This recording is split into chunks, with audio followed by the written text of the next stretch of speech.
Bar കോഴ ആരോപണത്തിൽ VS. അച്യുതാനന്ദനെ തള്ളി സി.പി.ഐ.എം. കോഴ ആരോപണം കോടതിയുടെ മേൽനോട്ടത്തിൽ പ്രത്യേക സംഘം അന്വേഷിക്കണമെന്ന് സി.പി.ഐ.എം സംസ്ഥാന സെക്രട്ടറി പിണറായി വിജയൻ വ്യക്തമാക്കി.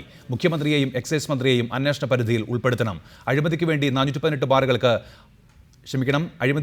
418 ബാറുകൾക്ക് അനുമതി നിഷേധിച്ചത്.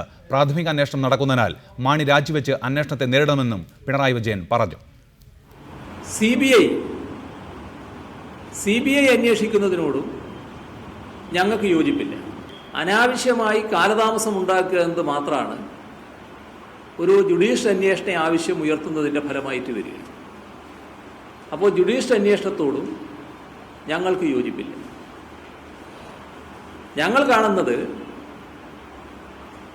ഒരു പ്രത്യേക അന്വേഷക സംഘത്തെ രൂപീകരിക്കണം.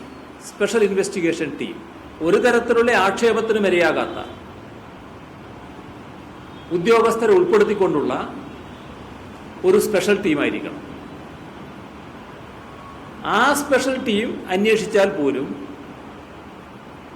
ആ അന്വേഷണം ശരിയായ ദിശയിൽ നടക്കണമെങ്കിൽ കോടതിയുടെ മേൽനോട്ടം വേണം. വിജിലൻസിന്റെ പ്രാഥമിക അന്വേഷണം നടക്കുന്ന ഘട്ടത്തിൽ ബന്ധപ്പെട്ട മന്ത്രി അധികാരത്തിലിരിക്കരുത്. അപ്പോൾ ആ സ്ഥാനത്ത് നിന്ന് അദ്ദേഹം ഒഴിവാകണം. മുഖ്യമന്ത്രിയും എക്സൈസ് മന്ത്രിയും